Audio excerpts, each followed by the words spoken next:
எல்லோருக்கும் வணக்கம். போன வீடியோவில் பார்த்தீங்கன்னா நம்ம செலக்ட் எலமெண்ட் பை ஐடி அதை வந்து ஒரு சாம்பிளோடு பார்த்தோம். ஸோ இன்றைக்கி நம்ம என்ன பார்க்க போகிறோம்னா செலக்ட் எலமெண்ட்ஸ் பை நேம் அப்படிங்கிறத என்னன்னு சொல்லி ஒரு சாம்பிளோடு பார்க்க போகிறோம். ஓகேங்களா? ஸோ ஒரு சிம்பிளான ப்ரோக்ராமோட நான் வந்து உங்களுக்கு நல்லா க்ளீனாக எக்ஸ்பிளைன் பண்ணுறேன். ஓகேங்களா?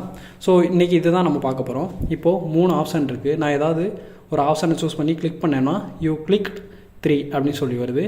இதே இது நான் செகண்டை கிளிக் பண்ணேன்னா யூ கிளிக் 2 அப்படின்னு சொல்லி இது ஒரு சின்ன கேம் மாதிரி வச்சுக்கோங்களேன்.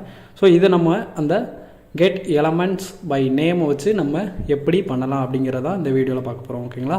ஸோ லாஸ்ட்டாக உள்ளதை நான் எல்லாமே லாஸ்ட்டாக உள்ளதை பார்த்தீங்கன்னா நம்ம வந்து ஸ்கொயர் வந்து எப்படி பண்ணலாம் அப்படிங்கிற மாதிரி பார்த்தோம். ஸோ இந்த இதில் பார்க்கும்போது நம்ம அந்த கேம் மாதிரி எப்படி பண்ணலாம் அப்படிங்கிறத பார்க்க போகிறோம். ஓகேங்களா? ஸோ நான் எல்லாமே டெலீட் பண்ணிக்கிறேன், ஃபஸ்ட்லேருந்தே பண்ணிக்கிறேன், அப்படின்னா தான் உங்களுக்கு வந்து கிளியராக புரியும். ஸோ ஃபஸ்ட்டு நமக்கு என்ன தேவை அப்படின்னு பார்த்தீங்கன்னா ஒரு ரேடியோ பட்டன் தேவை. ஓகேங்களா? அந்த ரவுண்டாக இருந்துச்சு பார்த்தீங்களா, அதுதான் ரேடியோ பட்டன்.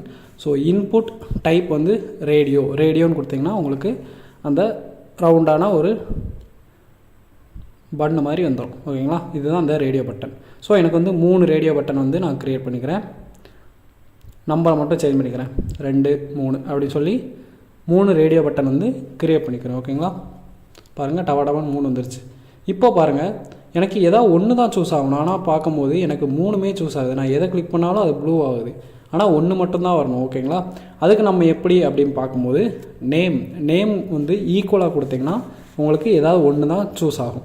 இப்போ நான் நேம் வந்து என்ன ஃப்ரண்ட் அண்ட் ஃபார்வர்ட்னால FF அப்படின்னு சொல்லி வச்சேன்னு வச்சுக்கோங்களேன். அதே நேமை நான் 2க்குமே கொடுக்கணும். ஓகேங்களா? ஒரு சின்ன ஸ்பெல்லிங் மிஸ்டேக் இருந்தாலும் நம்மளுக்கு வந்து அந்த ரேடியோ பட்டன் வந்து ஒர்க் ஆகுது. ஸோ எல்லாமே செலக்ட் ஆகிட்டு இருக்கும். இப்போ பார்க்கலாம், கிளிக் பண்ணுறேன், பாருங்கள் இதில் கிளிக் ஆகுது, ஆனால் அதில் போயிடுது. ஸோ நேம் வந்து நம்ம ஈக்குவலாக 3க்குமே கொடுத்தோம்னா நம்மளுக்கு ஒரே ஒரு ரேடியோ பட்டன் மட்டும்தான் கிளிக் ஆகும். நெக்ஸ்ட் என்ன பண்ண போகிறோம், ஒரு இத்து போன பட்டன் ஒன்று க்ரியேட் பண்ண போகிறோம். ஸோ கிளிக் மீ அப்படின்னு சொல்லி ஒரு பட்டன் க்ரியேட் பண்ணுறேன். பட்டன் அடித்து பிடிச்சி அங்கே போயிருக்கு. நமக்கு வந்து பட்டனை கீழே கொண்டு வரும், அடித்து கீழே தள்ளலாம். ஸோ 2 பிரேக்கை போட்டுக்கிறேன். 2 பிரேக்கை போட்டால் கீழே தன்னால் ஓடி வந்துடும். ஸோ பிரேக் அப்படின்னு சொல்லி 2 பிரேக் போட்டனால பட்டன் வந்து கீழே அடித்து தள்ளிடுச்சு.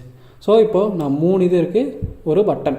நான் 3 இதை ஏதாவது ஒன்று கிளிக் பண்ணிவிட்டு அந்த பட்டனை கிளிக் பண்ணால் எனக்கு எந்த இதை செலக்ட் பண்ணியிருக்கேன் அப்படிங்கிறத நம்ம வந்து எடுக்கணும். நம்ம பார்க்க போகிறது என்னென்னு சொல்கிறோம், எலமெண்ட்ஸ் பை நேம். ஓகேங்களா? ஸோ அதை எப்படி கெட் பண்ணலாம் அப்படின்னா document.getelementsbyname இதுதான் அதோட மெத்தட். ஓகேங்களா? இதுதான் டிஃபால்ட் மெத்தட். இதை வச்சு நம்ம அந்த சின்ன ஒரு கேம் மாதிரி எப்படி பண்ணலாம் அப்படிங்கிறதான் பார்க்க போகிறோம். ஸோ நேமை வச்சு தான் இது வந்து ஆக்சஸ் பண்ணோம். அதிலே பாருங்கள், எலமெண்ட்ஸ் பை நேம்னால நம்மளுக்கு வந்து 2 or more ஐடினா ஒன்று தான். ஸோ எலமெண்ட்ஸ்ன்னு இருக்கும்போது நம்ம வந்து எத்தனை நாளும் ஆக்சஸ் பண்ணிக்கலாம்.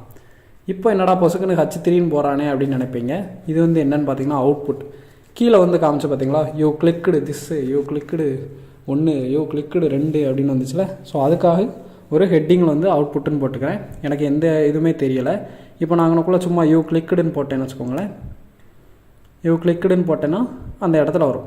ஆனால் எனக்கு HTML எப்போவுமே அது இருக்கணும் அவசியம் இல்லை. நான் எதை கிளிக் பண்ணிவிட்டு அதை கிளிக் பண்ணாலும் அதுக்கப்புறம் தான் எனக்கு டிஸ்பிளே ஆகும். அது வந்து நான் JavaScriptலேயே பண்ணிக்கிறேன். ஸோ அதனால் அந்த H3 வந்து சும்மா அந்த இடத்த வெறும் ஸ்பேஸாக வந்து விட்டுக்கிறேன். இப்போ என்ன பண்ண போகிறேன்னா நான் ஒவ்வொரு இதையும் ஸ்டோர் பண்ண போகிறேன், வேரியபிளாக ஸ்டோர் பண்ண போகிறேன். ஸோ ஃபஸ்ட்டு நமக்கு என்ன வேணும், அவுட்புட் வேணுமா. அதை வந்து நான் என்ன பண்ண போகிறேன், document.getelementsbyname. ஏன்னா அது மட்டும்தான் இருக்குது. ஓகேங்களா? இண்டிவிஜுவலாக இருக்குது, யூனிக்காக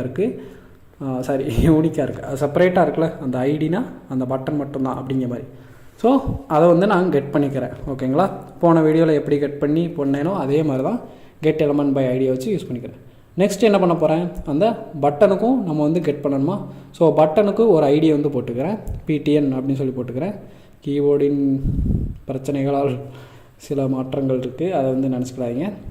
ஸோ வேரியபிள், இதுக்கு ஏதாவது நேம் வச்சுக்கலாம், BTNே வச்சுக்கலாம். நீங்கள் என்ன நேமெல்லாம் வச்சுக்கலாம், உங்கள் பேரை கூட வச்சுக்கலாம், பிரச்சனை கிடையாது. அதே மாதிரி document.getelementsbyname போட்டு ஐடி நேம் என்னது, BTN. ஸோ அந்த BTN வந்து உள்ள தூக்கி போட்டுக்கிறேன். இப்போது அந்த அவுட்புட் அப்படிங்கிற அந்த H3 டேகும் அவுட்புட் வேரியபிளில் ஸ்டோர் ஆகிருக்கும். பட்டனுங்கிற அந்த ஐடியும் இப்போது அந்த BTNங்கிற வேரியபிள் வந்து ஸ்டோர் ஆகிருக்கும். இப்போ 2மே நம்மளுக்கு வந்து ஸ்டோர் ஆகும். இப்போ என்ன பண்ண போகிறேன், நான் கிளிக் பண்ணும்போது ஏதாவது ஒரு வேலையை காட்டணும். ஸோ வேலையை காட்டுறதுக்கு என்ன பண்ணணும், ஒரு ஃபங்க்ஷன் எழுதணும். ஓகேங்களா. ஸோ ஆன் கிளிக் அப்படிங்கிற ஒரு ஃபங்க்ஷன் இருக்குது டிஃபால்ட்டாக. அதுக்கு வந்து ஒரு நேம் வச்சுக்கிறேன், ஃபங்க்ஷன் நேம் வந்து கால்க் அப்படின்னு வச்சுக்கிறேன். இப்போது நான் வந்து கன்சோலில் போய் உங்களுக்கு காட்டுறேன். ரைட் கிளிக் பண்ணி இன்ஸ்பெக்ட் போங்க, கன்சோலில் பாருங்க எரர் வருது. என்ன எரர்னு பார்த்தா 2 எரர் வந்திருக்கு. ஒன்று பார்த்தீங்கன்னா get elements by name. Okay, நான் வந்து சும்மா வந்து டெக்ளேர் பண்ணியிருந்தேன்ல, இது வந்து எரர். நான் வந்து எதுவுமே கெட் பண்ணலை, அதனால் அதெல்லாம் போடக்கூடாதுரா, அதனால் கமெண்ட் பண்ணிக்கோ அப்படின்னு சொல்லி கமெண்ட் பண்ணிட்டேன். இப்போ பாருங்கள் அந்த எரர் போயிடுச்சு. இப்போ கிளிக் பண்ணுறேன், இன்னொருக்க எரர் வருது. இது என்ன எரர் அப்படின்னு சொல்லி பார்த்தா ஃபங்க்ஷனில் பாருங்கள், நான் ஃபங்க்ஷனை வந்து கால் பண்ணி மட்டும்தான் வச்சுருக்கேன். நான் வந்து ஃபங்க்ஷனை வந்து எங்கேயுமே யூஸ் பண்ணலை. அந்த கால்க்குன்னு ஒரு பேர் தான் இருக்குது, அதனால் இன்ட்டு பட்டன்லாம் கொடுத்துருக்காங்க அந்த லைன் அப்படின்னு சொல்லி. இப்படி தான் நீங்கள் வந்து எரர்லாம் கண்டுபிடிக்கலாம். ஓகேங்களா. ஸோ கால்க்குன்னு சொல்லி ஃபங்க்ஷனை மட்டும் யூஸ் பண்ணியிருக்கேன், ஆனால் சரி அந்த ஃபங்க்ஷனை மட்டும் கால் பண்ணியிருக்கேன், ஆனால் ஃபங்க்ஷன் எங்கேயுமே யூஸ் பண்ணல. இப்போ பாருங்கள் அந்த எரரே இல்லை, ஏன்னா அதை வந்து நான் தூக்கிட்டேன். இப்போ அகைன் போட்டுட்டு இப்போ அந்த ஃபங்க்ஷனை நான் டெக்ளேர் பண்ணிட்டேன்னு வச்சுக்கோங்களேன். சும்மா நீங்கள் அந்த டெக்ளேர் பண்ணாலே போதும், எங்கேனாலும் டெக்ளேர் பண்ணாலே போதும், அந்த எரர்லாம் போயிடும். ஃபங்க்ஷன் நேமை போட்டு ஒரு கர்லி பிரேசஸ் போட்டு க்ளோஸ் பண்ணிட்டா இப்போ போய் பார்க்கலாம். இப்போ போய் பார்க்கும்போது எனக்கு ஒரு எரர் கூட இருக்காது, ஏன்னா நான் வந்து ஃபங்க்ஷனை வந்து டெக்ளேர் பண்ணிட்டேன். ஓகேங்களா. இப்போ போய்ட்டு கிளிக் பண்ணுறேன், பாருங்கள் எனக்கு எந்த இதில் எரருமே வரல. ஸோ ஃபங்க்ஷனில் இப்படி தான் நம்மளுக்கு வந்து நிறையா மிஸ்டேக் வரும், சின்ன சின்ன மிஸ்டேக்காக தான் இருக்கும், அதெல்லாம் பார்த்து ஈஸியாக கிளியர் பண்ணிடலாம். ஸோ ஃபஸ்ட்டு என்ன பண்ண போகிறேன்னா இந்த நேம் எல்லாமே நான் வந்து கெட் பண்ண போகிறேன். ஓகேங்களா. இந்த மெத்தடை யூஸ் பண்ணி நான் நேம்ஸ் எல்லாமே கெட் பண்ண போகிறேன். ஸோ document.getelementsbyname அப்படிங்கிறத ஏ அப்படிங்கிற ஒரு வேரியபிளில் வந்து ஸ்டோர் பண்ணிக்கிறேன். பை நேம் வந்து என்னது எஃப்எஃப்னு கொடுத்துருக்கேன்னா, ஸோ அந்த நேமை உள்ள ஆட்டையை போட்டு இங்கே பேஸ்ட் பண்ணிக்கலாம். இப்போது அந்த நேம் ஃபுல்லாகவே நம்மளுக்கு ஏ அப்படிங்கிற வேரியபிள் வந்து ஸ்டோர் ஆகிருக்கும்.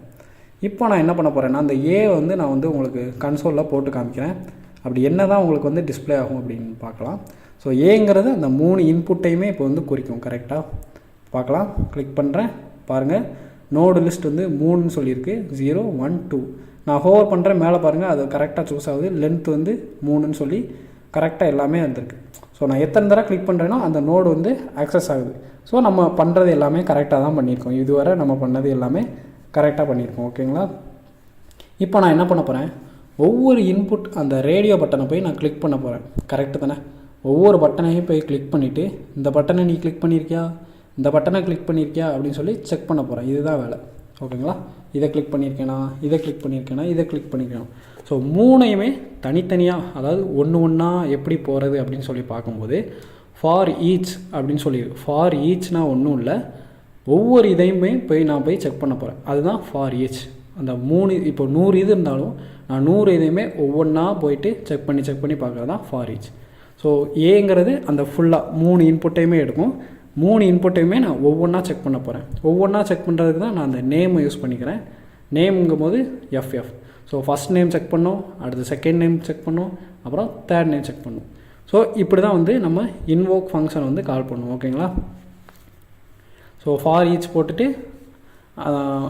டபுள் ப்ராக்கெட்டில் அந்த நேமோட நேம் போட்டுக்கிறேன். எஃப்எஃப் அப்படிங்கிறது என்னோட நேமில் டெக்ளேர் பண்ணிக்கிறேன் அந்த நேம் எஃப்எஃப். ஓகேங்களா. இப்போ நான் என்ன பண்ணேன், இப்போ இது வந்து செக் பண்ண போகிறேன், அதை கிளிக் பண்ணியிருக்கேனா இல்லையா அப்படின்னு. So if FF dot checked ஆயிருக்கா இல்லையா அப்படி சொல்லி செக்குடாக இருந்ததா நமக்கு என்ன பண்ண போகிறோம், இதை கிளிக் பண்ணியிருக்க, அவ்வளோதான். ஸோ அதை எங்கே டிஸ்பிளே பண்ணி காட்டலாம் அப்படின்னு சொல்லி பார்த்தோன்னா, நம்ம அந்த H3ன்னு சொல்லி நம்ம கொடுத்துருக்கோம் பார்த்தீங்களா, இந்த இடத்துல வந்து நான் டிஸ்பிளே பண்ண போகிறேன். ஸோ அதை வந்து நம்ம அவுட்புட்டுன்னு சொல்லி ஒரு வேரியபிளாக டெக்ளேர் பண்ணியிருக்கோம். இன்னர் HTML என்னென்னு பார்த்தீங்கன்னா, அந்த டேகுக்குள்ளே என்ன டெக்ஸ்ட் எழுத போகிறோமோ அப்படிங்கிறது. இன்னர் டெக்ஸ்ட்னால் சரி, அந்த டேகுக்குள்ளே நம்ம என்ன டெக்ஸ்ட் எடுக்க போகிறோமோ அதுதான். ஸோ 2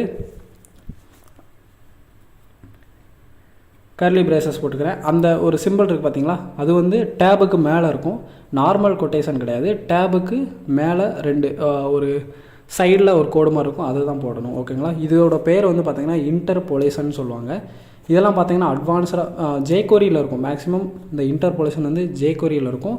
தென் ஆங்குலர் ரியாக்டெல்லாம் பார்த்திங்கன்னா இது ஃபுல்லாகவே இந்த மாதிரி தான் இருக்கும், இன்டர்போலேஷன் மெத்தட் தான் யூஸ் பண்ணியிருப்பாங்க. ஸோ யூ கிளிக்குன்னு சொல்லி எனக்கு டிஸ்பிளே ஆகணும், ப்ளஸ் எதை நான் கிளிக் பண்ணியிருக்கேன் அதோட வேல்யூ வந்து டிஸ்பிளே ஆகணும். ஓகேங்களா. இப்போ பாருங்கள் எனக்கு எதுவுமே வரல, ஒரே கலராக இருக்குது. இப்போ நான் கிளிக் பண்ணேன்னா அந்த லைன் அப்படியே எனக்கு வந்துருக்கு. ஸோ நான் ஏதோ தப்பு பண்ணியிருக்கேன், என்ன அப்படின்னு சொல்லி பார்க்கலாம். என்ன அப்படி சொல்லி பார்க்கும்போது நான் அந்த கோடு போட்டேன் பார்த்தீங்களா, அந்த கோட்ஸ் ஸ்பெஷல் கோட்ஸ் போட்டேன்ல, அப்படி யூஸ் பண்ணாலே நம்ம அந்த இன்டர்போலேஷன் யூஸ் பண்ணாலே நம்ம டாலர் சைன் போடணும். ஓகேங்களா? இப்போ பாருங்கள், நான் போட்டதும் அந்த FF டாட் வேல்யூவோட கலர் வந்து மாறிடுச்சு. இப்போ பார்க்கலாம், கிளிக் பண்ணுறேன், யூ கிளிக்ட் ஆன் அப்படின்னு சொல்லி நம்மளுக்கு தப்பாக தான் வருது. ஸோ எனக்கு வந்து 1ன்னு வரணும். 1 கிளிக் பண்ணால் 1, 2 கிளிக் பண்ணால் 2, 3 கிளிக் பண்ணால் 3 அப்படின்னு சொல்லி அந்த வேல்யூ வந்து வரணும். ஆனால் நம்மளுக்கு வந்து வேல்யூ வந்து வரல. ஏன் அப்படின்னு சொல்லி பார்க்கலாம். ஏன் அப்படின்னா FFக்கு வந்து நம்ம வந்து வேல்யூவே நம்ம கொடுக்கல. ஸோ வேல்யூ கொடுத்தா தான் நம்மளுக்கு அது என்ன வேல்யூ அப்படிங்கிறது நம்மளுக்கு டிஸ்பிளே ஆகும். கீபோர்டின் மகிமை உள்ள தூக்கி போட்டுக்கிறேன், சாரி. வேல்யூ வந்து 1, செகண்டுக்கு வேல்யூ வந்து 2. நான் வேல்யூவை தான் நான் வந்து அங்கே டிஸ்பிளே பண்ணி காட்ட போகிறேன். அதனால் நம்ம வந்து வேல்யூ ஃபஸ்ட்டு கொடுக்காமல் இருந்திருந்தோம். இப்போ வந்து வேல்யூ வந்து கொடுத்துருக்கேன். இப்போ பார்க்கலாம், 2 கிளிக் பண்ணி பாடம் வந்துருச்சு. ஓகேங்களா? ஸோ கொஞ்சம் ஸ்பேஸ் விட்டுக்கலாம். You click space. இப்போ பாருங்கள், 2 கிளிக் பண்ணி கிளிக் பண்ணுறேன், வருது. 3 கிளிக் பண்ணுறேன், யூ கிளிக்டு 3. ரெஃப்ரெஷ் பண்ணால் எல்லாமே ஓடி போயிடும். ஓகேங்களா? ஸோ ரொம்ப சிம்பிளான கேம் மாதிரி தான், நீங்களும் ட்ரை பண்ணி பாருங்கள். எக்ஸ்பிளைன் பண்ணுறேன். ஸோ இப்போ நான் 2 வந்து நான் சூஸ் பண்ணியிருக்கேன்னு வச்சுக்கோங்க. ஃபங்க்ஷனுக்குள்ளே போகும். ஃபங்க்ஷனுக்குள்ளே போனதுமே அந்த ஏங்கிறது வந்து 3ஐயுமே வந்து நம்ம வந்து எடுத்துக்கிடுவோம். ஓகேங்களா? 1 2 3 3ஐயுமே எடுத்து ஸ்டோர் பண்ணிடுவோம். ஸோ ஏல போய்ட்டு ஃபார் ஈச்சில் போய்ட்டு 2வது வந்து நம்மளுக்கு வந்து கிடக்கும். FF நம்ம வந்து கிளிக் பண்ணது 2வதா. ஸோ அந்த 2வது வந்து உள்ளே வந்து செக் பண்ணும். ஸோ 2வது வந்து செக்குடா அப்படின்னு சொல்லி, செக்குடா இருந்துச்சுன்னா யூ கிளிக்டு 2 அப்படின்னு சொல்லி டிஸ்பிளே ஆகும். ஸோ இப்படி தான் நம்ம வந்து அந்த ஃபங்க்ஷனுக்குள்ளே இப்படி தான் ஒர்க் ஆகுது. ஓகேங்களா? நீங்கள் வந்து சிம்பிளாக புரிஞ்சுக்கலாம். அண்ட் இந்த வீடியோவில் ஏதாவது உங்களுக்கு டவுட் இருந்தால் நீங்கள் தாராளமாக கமெண்ட்டில் போடுங்க, நான் வந்து கிளியர் பண்ணுறேன். அண்ட் அவ்வளோதான் இந்த வீடியோ உங்களுக்கு பிடிச்சிருந்தா மறக்காமல் லைக் பண்ணுங்கள், ஷேர் பண்ணுங்கள் அண்ட் கமெண்ட் பண்ணுங்கள். அண்ட் இது வரைக்கும் நம்ம சேனலை சப்ஸ்கிரைப் பண்ணாதவங்க மறக்காமல் சப்ஸ்கிரைப் பண்ணுங்கள். முடிஞ்ச வரை உங்கள் ஃப்ரெண்ட்ஸ் எல்லாருக்குமே ஷேர் பண்ணுங்கள். ஸோ அடுத்த வீடியோவில் பார்க்கலாம். பாய்.